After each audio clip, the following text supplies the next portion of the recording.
You're listening to the Wedding Biz Network, the voice of the creative entrepreneur.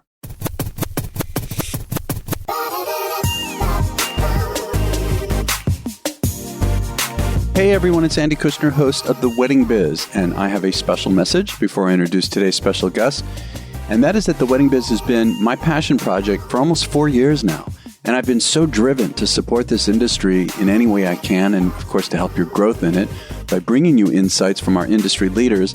And as the show has grown, so have the opportunities to bring you this great content. However, those opportunities do come at a financial cost. And the best way for me to keep maximizing the potential of this show is to ask you to become a patron. Please go to theweddingbiz.com and click on Become a Patron. Categories start at less than $1 an episode. There's also a link in the show notes too. And not only will you be supporting the show, but you'll also be securing your access to solid, exclusive future content. So if you missed last week's episode, it was with Arun Bablani, founder of Via Weddings, a premier wedding planning and management company operating globally for destination weddings with offices in the UAE.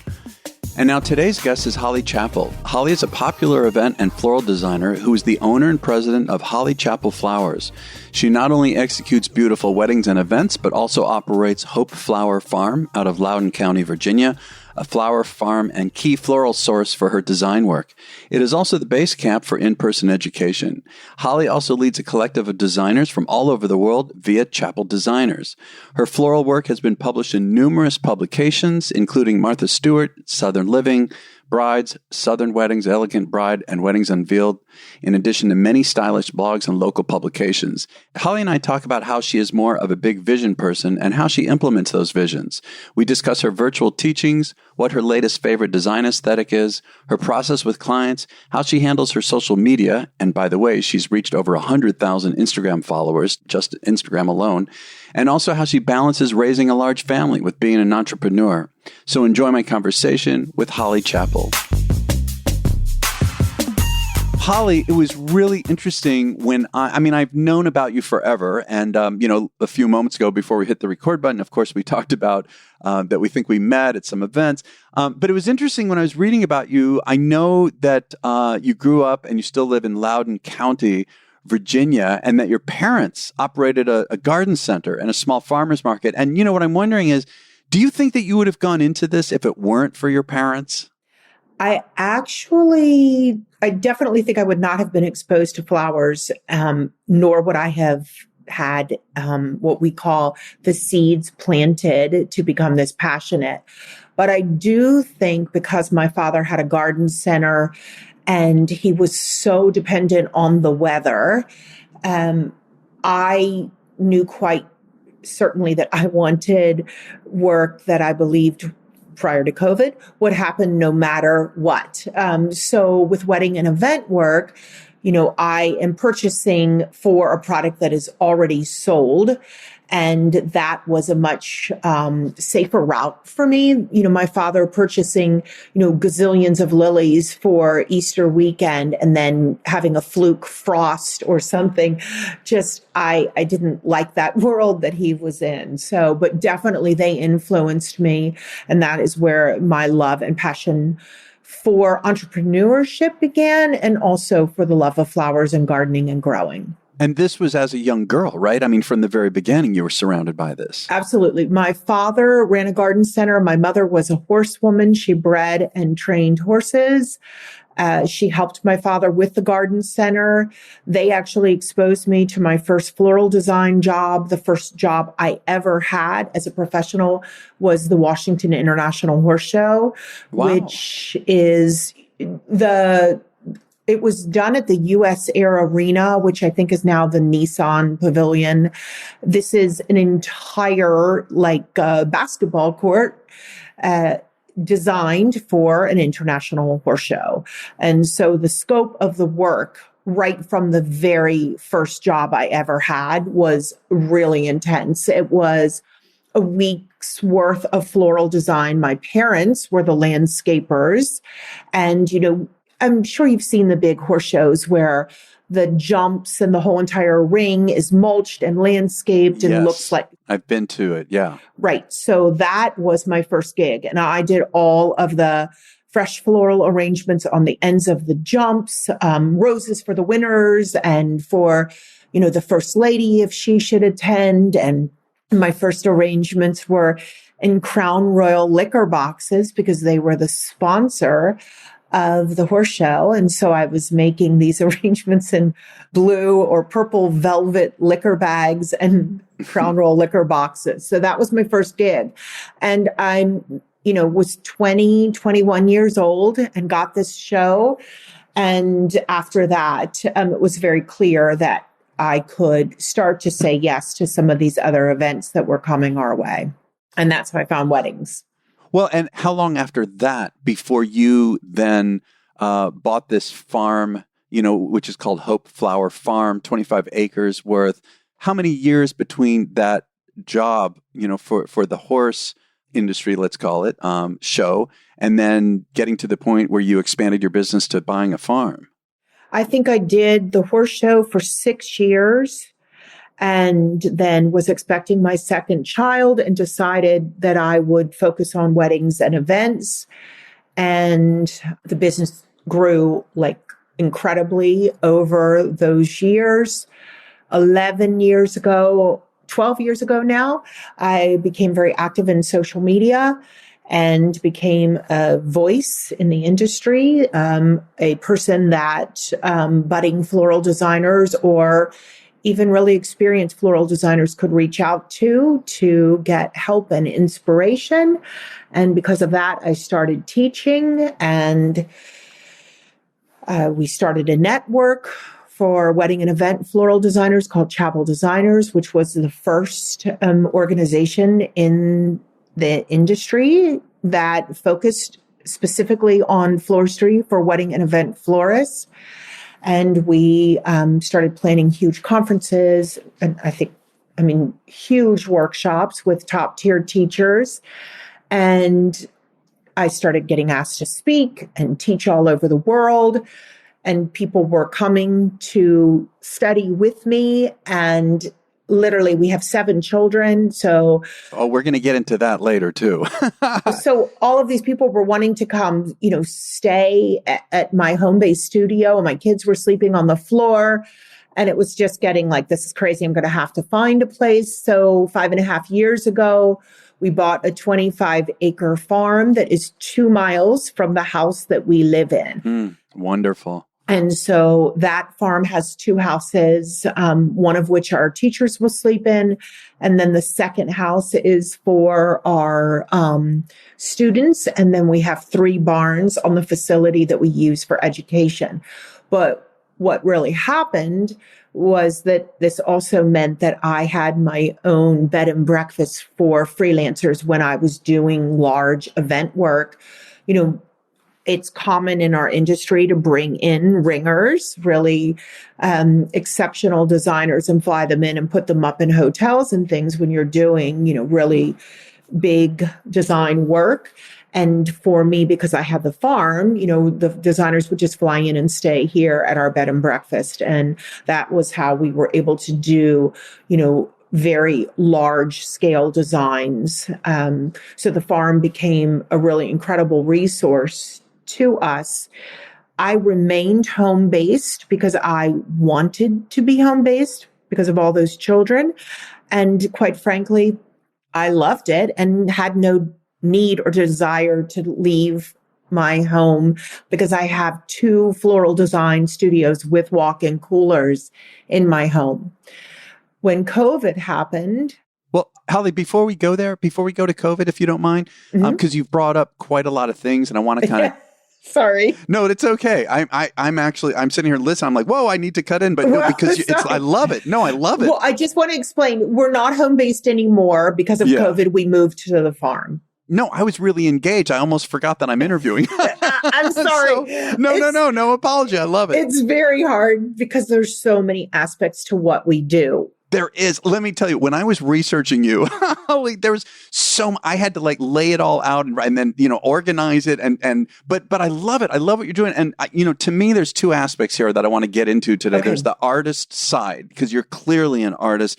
And you have quite a strong voice, and I want to go there. There's also the business side. And I'm wondering, where did you learn because there's the business side of what you've done. It's not just the art and buying a farm and the Chapel Designers and, doing events and all of that, but you've also built a business. And there's so many people, that whole struggle between being an artist and at the same time, it's a business. How do you look at the business side of all of this for you to have built so much with your career? I have a friend who has this crazy saying about me.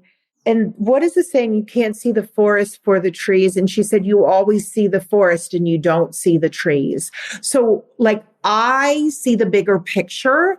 And so I've always been, and we'll go here and we'll do this and we'll do this and this links to that. And so I think it can be a detriment to the people around me because I see a much bigger picture.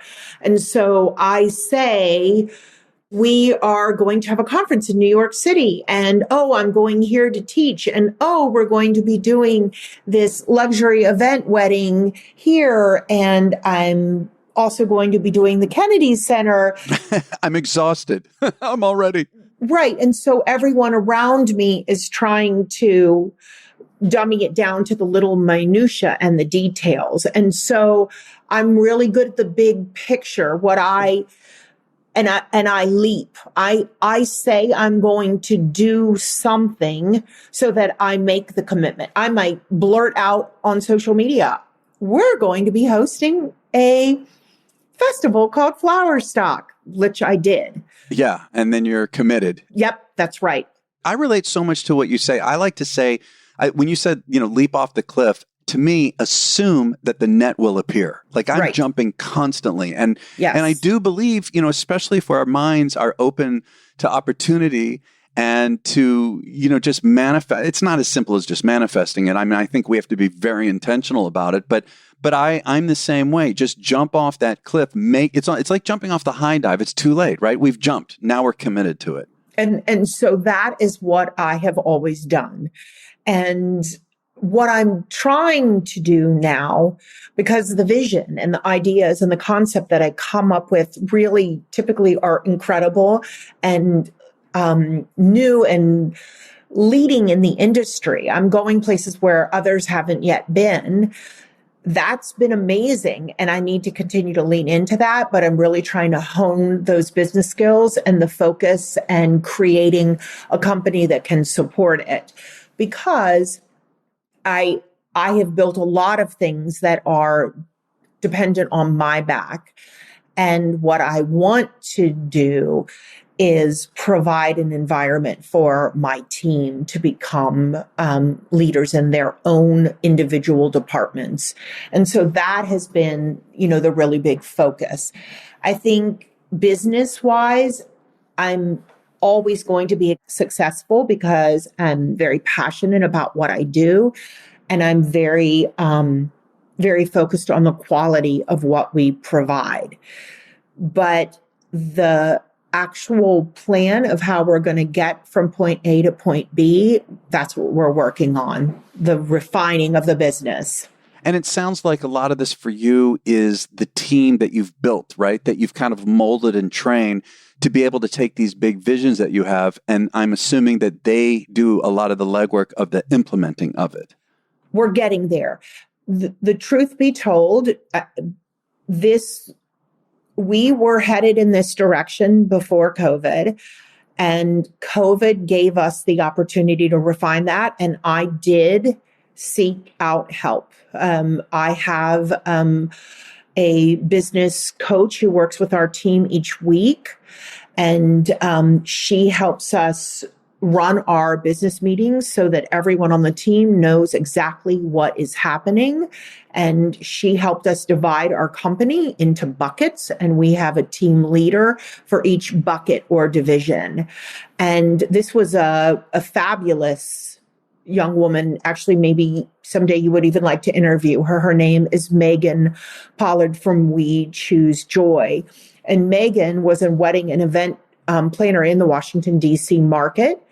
And she has been trained in entrepreneur leadership. And this company was growing so fast. And I had I have ideas that come so quick that when I throw them into the room, it kind of overwhelms everyone around me.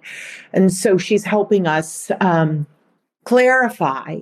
We have core values, and we are really focusing on each and every idea that I come up with. Does it fit the core values of this company, and whose bucket does it go into? So I'm getting better at business. I've always been great at knowing what is wanted, needed, and will sell, but how do we create a process that works for it? That's where I'm getting help. Yeah, that's interesting to hear because, I mean, again, I very much resonate with so much of what you're saying because I come up with these huge, big ideas, the big vision. And then, some people will say, how are we supposed to do that? And I've got to, also I've done that too, reached out to consultants. I mentioned Sean Lowe, who is raving about you and he's been a consultant for me for a long time. But I love the idea that you're open, because that's the first step, isn't it? As an entrepreneur, as a business owner, open to having someone else come in and help guide you with your company and your team. Oh, my company would not be where it is today if I had not met with Sean years ago. Sean gave me so much knowledge and information. And it's so funny because you hear things and you may not understand it or resonate with it. And then a few years later down the road, you're like, oh, wow, everything that Sean said is coming true. And we are here because of that particular advice or suggestion. So, and even this last year, we had Sean come in and consult with us a couple of times, just over on contracting, on my product line and things like that. I mean, you do get to a point where having people participate in the business part of it is crucial when you're that creative. And, if you're the kind of person like it sounds like you are and I am, and you're jumping out of airplanes and you didn't even ask to right. see if you had the backpack on. That's a good way to say it. Yeah, and I don't even know if I know how to open the parachute, let alone. Me either, right. So that's all but it doesn't matter because it's going to be an incredible flight and everybody is going to be in awe for what we do. As long as we don't fall flat on our face, right? But here's the thing. Here's what I'm curious. I mean, and I'm, look, I get vulnerable on this show. I deal with it. I mean, I do often feel overwhelmed. And I don't know that it's fear so much or anxiety. I mean, because, anxiety feels like excitement, right? I mean, and they're very similar emotional feelings. And like this morning, to be honest, I mean, I've got between the band business and the podcast business, I have so much going on right now. And I woke up really overwhelmed and I actually didn't relax. I mean, it's 3:30 my time, our time. I didn't suddenly, feel relaxed until about an hour ago. How do you deal with the pressure, the responsibility of all of this, these big ideas and running a big business? And, in a little while, we'll get into balancing with family. Do you feel anxiety or fear? Yes. Does that, yeah? I used to not, I didn't know that it was called anxiety. And I just always said I was overwhelmed. And, this might be a little bit complicated to have this conversation right now because, it's hard to know who I am today. I'm remembering who I was before COVID, and COVID really changed me. Right. So I can definitely say some of what we have experienced in the last year was, anxiety. And I think everyone is experiencing that. I always used to equate things to, and this is terrible. I would say, okay, don't panic. If you don't get this flower order in today, is anybody going to die over it? And if the answer was no, then I would calm my heart down and I would do the next thing facing me. As I'm getting older, and I am realizing, that health is of a huge importance, I feel like that statement is a little bit trite. So I am trying now to actually make lists so I know what is coming at me next. So this is something, that Megan was helping me with as well. Like last night I had to write a list of everything that had to happen today. And then I clearly defined for our team who is going to be doing what at what time. And then when I knew where I had to be and what I had to do, then that helped me to calm down. It is going to be very interesting. Unlike some people in the industry, because I had other buckets than just weddings and events, I was able to grow other aspects of my company over the last year. And that has been incredible.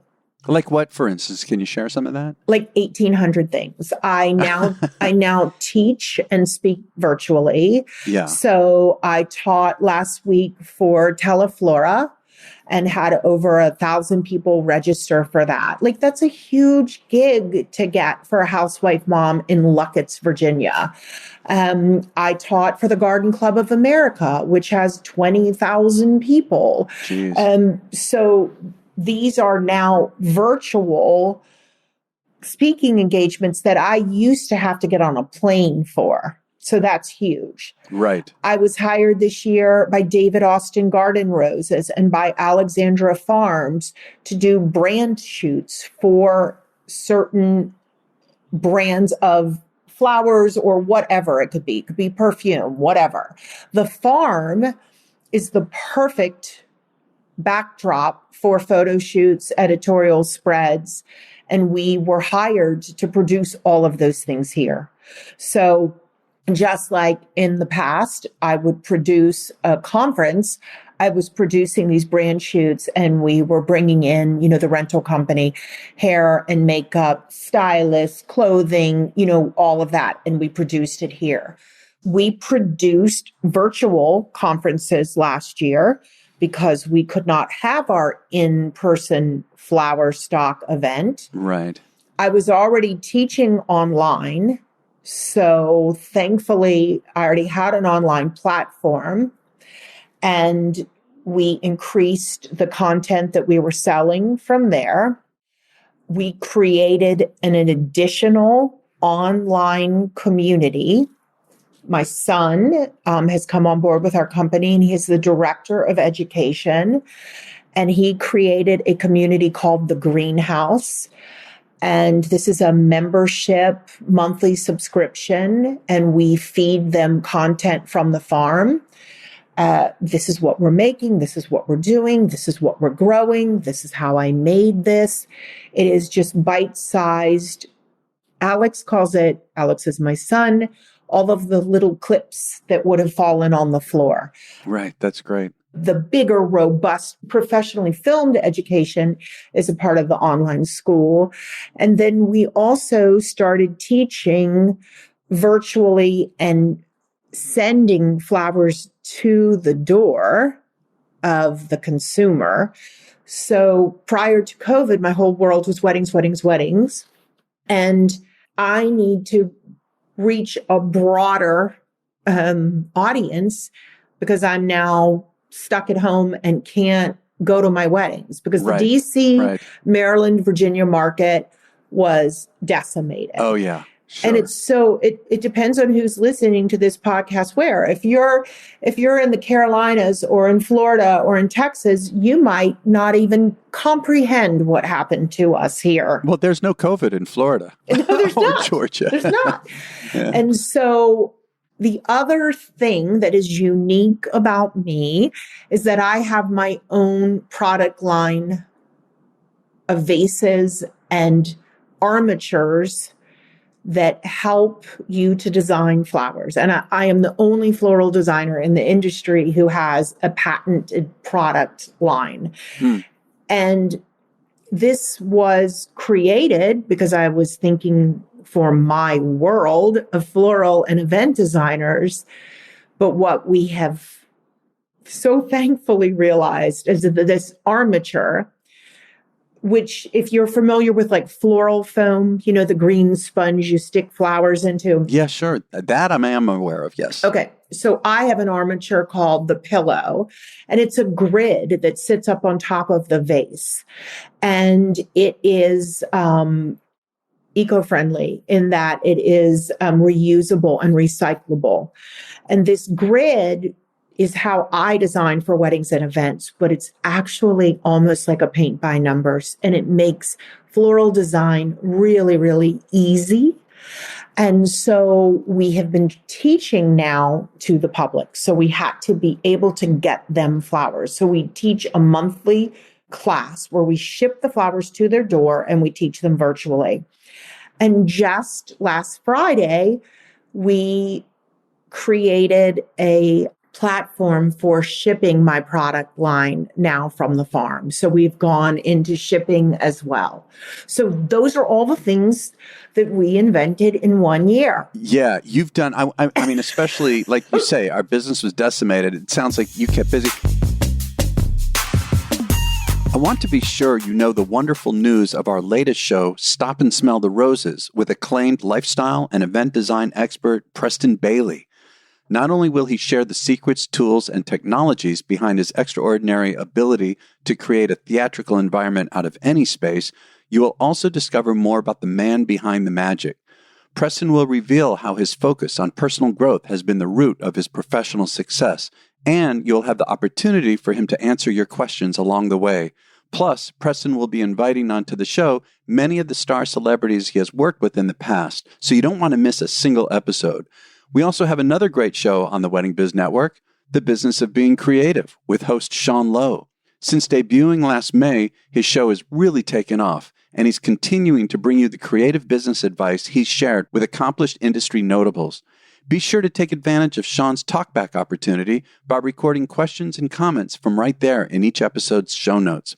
So, if you are a creative who is turning your craft into a business or want to take it to another level, head to theweddingbiznetwork.com and take a listen to Stop and Smell the Roses with Preston Bailey and The Business of Being Creative with Sean Lowe. That's theweddingbiznetwork.com. You know, I want to also go into the art side of this. I know that you're doing more than weddings, so even, in general, I've got to ask this for a lot of the people listening, or they're not going to like how I do this, but I've got to ask this question for their sake. What are some of your latest, favorite design aesthetics? What really stands out to you? I have really been trying to kind of refine. The last couple of years have been very loose and organic, and I've been trying to come up with a sexy vibe in between that's a little bit more contemporary and less organic. Unfortunately, the problem with that is it requires more floral content, which means the designs become more expensive. But that really, our new product line is really modern. And then that mix of, modern with that, the more country vibe is just really beautiful. So that is the design style that I've been playing with. And it's been going really well. The funny thing that we were just starting to touch upon, I have to say, is so I've created all of these other buckets now and responsibilities, and now weddings are actually going to come back. So I could say to you, if we go back to overwhelmed, it is wow, now it's going to be really serious go time, because I wasn't sure if any of these weddings were going to really happen even this year. Right. Well, and they get postponed and postponed and canceled and postponed. I mean, it's been really tough. It has been really tough. And I want to say this to everyone in this industry. It has been impossible to stay ahead of this because the target kept changing. And now, all of us will be going back into production, and as much as we want to try to be that really organized, incredible designer or vendor that we once were, what we knew is gone. And so there are going to be lots of complications with For instance, the photographers have lost one ingredient in their film, and their film is gone. For floral designers, the vases gone. A lot of the flower farms gone. We're all going to have a lot of grace with ourselves. Yeah. Because as much as we try to be prepared and on target and planning, it is going to be constantly, something is not going to be available, or all of a sudden the wedding and event is moving to another location. Or guess what? Now all of a sudden we're going from 50 people to 150 people. Surprise, you need to pull off, 20 more tables in 2 weeks. Yeah. How are you doing this? How are you looking at handling this? I'm trying not to get overwhelmed. Right. And I'm just trying to take it one step at a time. I had 2 weddings that are going to be happening in 2 and 3 weeks, and they both just confirmed last week. Oh my gosh.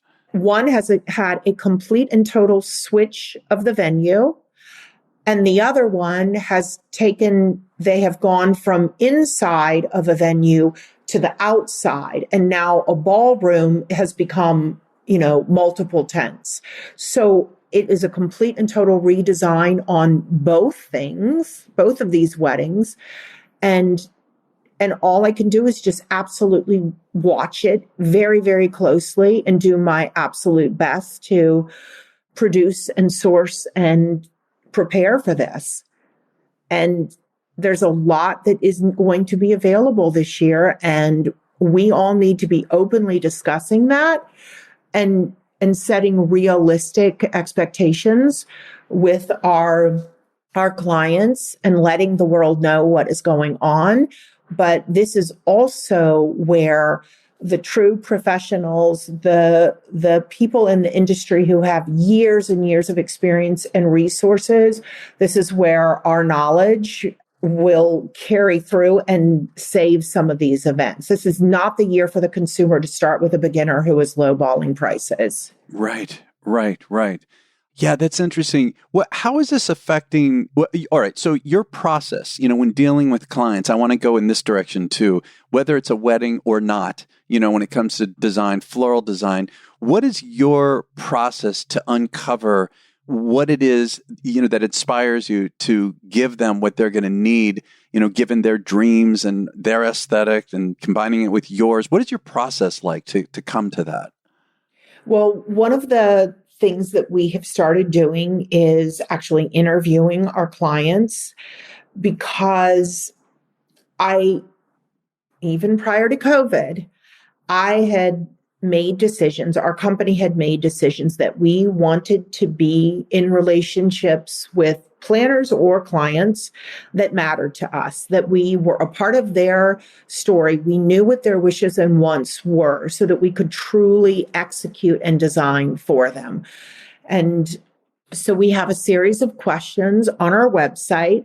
And if they're willing to fill out those, then we know that they probably really are interested in working with someone who cares about their feelings. And if some people don't want to fill it out, it's a great way for us to not have to be doing contracts or even consulting with people that don't care as much as we do. What are some of the main questions in order to uncover that kind of information in writing? It's simple things like, tell us your love story. And those types of things, when they're willing to spend, a couple paragraphs of time to tell us who they are as people, that indicates to us that the flowers really matter to them. If the flowers don't really matter to them, that I don't really have time to even talk with them. And I don't mean that in a way like we don't want to help anyone and everyone, but I care so much and I'm so invested in the couples or the planner that I'm working with. We are not production. We are very much art here. And I need to know it, feel it from my nose to my toes that what I'm executing is the vision that this family wants to embody who they are. I mean, that's what makes this such an incredible career. And when I let go of the relationships of this and I'm just pumping out flowers to pump them out, I'm not a very happy person anymore. Yeah, I'll bet. And so the smaller scale weddings, they're now going through, so these full production events are going through Holly Chapel Flowers. And quite frankly, we're picking and choosing how many we want and which ones we want. And if we've ever had a bad experience with a planner or a family, we're booked. That's straight up the way we're doing it. And so when 2019 happened and we were setting these goals and rules for how we would function, we magically had chosen, before all hell broke loose. Are we allowed to call some podcasts? Sorry. I had the most wonderful clients in the world on the books last year. Yeah. And I had the right amount of clients on the books last year. And I walked through fire with them, but it was not painful. We had zero pushback, zero problems. Wow. Of course, it's the stress of rebooking and all of that stuff. But for the most part, it was really not a problem. Everyone got moved to this year because we hadn't overbooked. We had chosen properly. We're doing, one or two really gorgeous events instead of 5 or 7 little ones. And it made for the fact that we were going through this fire with really great people, because who would want to deal with what we all dealt with last year and also have some, clients who weren't understanding. I mean, we were really lucky. Yeah, we've all had that. We're really lucky. So we're picking and choosing what we want to do. And so that we're fully invested when it comes time to the design so that the art can really flow. I also want to, before we go, I want to also touch on social media as part of your marketing strategy, because, you've got, just on Instagram alone, I think today you're up to like 112,000, something like that. What do you recommend people who really want to get it up to a level like this? What do you think's been your secret? I do think that because I was involved in social media early, that made it easier. It's very hard to get to that high of a number when you're just starting out right now. I am a very authentic voice. Some people prefer to show, the world of perfection. And I would only suggest that if that's really who you are. I have a couple of friends who have the most beautiful, curated, incredible feed. But that's really, really who they are. I'm more heart and soul. And so I let that kind of show through. I do like to show the here and the now. So that's one thing that I feel has kind of been a detriment a little bit to my social media, because we haven't been producing the big events the last year. So I've just been showing the things that are happening here on the farm or speaking engagements and not these massive installations. But I think just being present is so important. And I do manage the Holly Chapel account. My team manages the farm and also the Chappell Designers Instagram. But when people send me a direct message, I make sure I respond. That's wonderful. Yeah. I always try and help anyone who reaches out to our studio because I believe in that. So the social media I actually love it. If I could work on it full time, that would be incredible. We were doing Content Tuesday, content creation days here. And for the entire day, we were just making beautiful things, creating that content, and then feeding it to our communities or onto social media. So I would style this beautiful design, photograph it for Instagram, but behind the scenes, I was talking about how I actually made it, and I would feed it to my community of subscribers. It's gotten so busy that I don't know that we'll be able to continue the content creation days, at least for the next couple of weeks, because we're going to be full on in wedding production. Right. But we do continue to feed the social media. It's so important. We do have someone that helps us with Facebook ads if we're, promoting an online course. And that has, if you're selling something, I think that the Facebook ads really do actually help. But wedding and event work, it's all about, remaining featured and published and being visible on social media. Yeah, I think that all these are really good points. And I love that you personally are checking your DMs and dealing with that. Well, gosh, last question, Holly. I mean, I feel like today's conversation, it's a snapshot, but I think it's a wonderful snapshot. So much has come out of this. You make it known you have 7 kids. Do you feel that you have a balance between, I mean, I don't know their age range at this point, but do you feel that you've had a balance? I mean, so many people struggle with being, a real in-touch parent and yet at the same time being an entrepreneur. It amazes me that you've done so much with such a large family. Our first 4 children, it's the same marriage. People always ask me if I have 2. Right. And the first 4, you're like, so funny. They call themselves the original 4 and the bottom 3, and that is self-proclaimed. The original 4 are 8 years apart from the bottom 3. Huh. Wow. And I would say that I was much more present.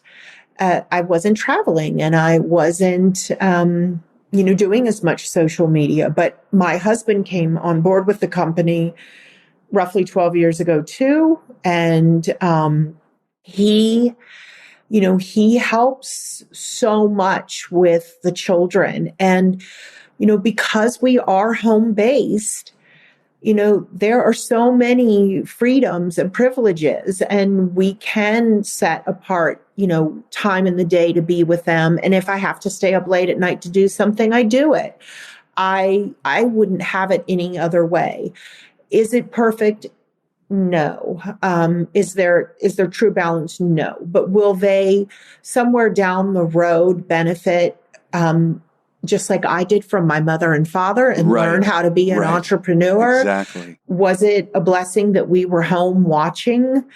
I know where they are and I know exactly what they're doing. And I think, that's one of the biggest challenges when you're, a working parent and you're not home and you don't see them coming in and off the school bus, if we get back to normal, and knowing where they are, that's the real danger. So I'm grateful that we are home. This is, again, authentic. This is by no means perfect. I am not the perfect mother. I wish I was, but I'm not. Well, who is the perfect mother or father? I mean, it can't be perfect.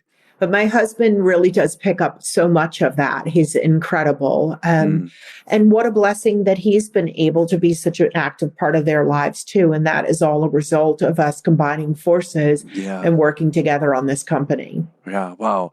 Well, Holly, the time has flown. I mean, this was really wonderful. Again, I've known about you, heard so much about you. We don't live that far away from each other. It's really been fun having you on like this and just being able to have this conversation. Well, thank you. You should come out and see the farm sometime. Well, you know what I want to do? I want to bring my fiance. I do have a fiance. And yes. And I think I want to stay there. I want to know your love story. Well, people keep telling me I should put it on the show. And maybe I will. I don't know. So many people are telling me this. But to come to the bed and breakfast part of it, I'd love to do one day. Okay, that would be really fun. That sounds great. We're going to have all kinds of beautiful events coming up here at the farm, so maybe you can come out. I would love to. That sounds great. Well, look, thank you so much for taking your time out of an incredibly busy schedule, obviously, to talk like this. I really appreciate it. Thank you so much. And don't get overwhelmed. Let's just do it one little baby step at a time. Yeah, seriously, that is the answer. One step at a time. There's no other way to do it. That's the secret. Thank you for listening to my conversation with Holly Chappell. Check out her websites. I'm going to give you 3. You can also get these in the show notes at theweddingbiz.com. They are hollychapelflowers.com, also hopeflowerfarm.com, and chappeldesigners.com.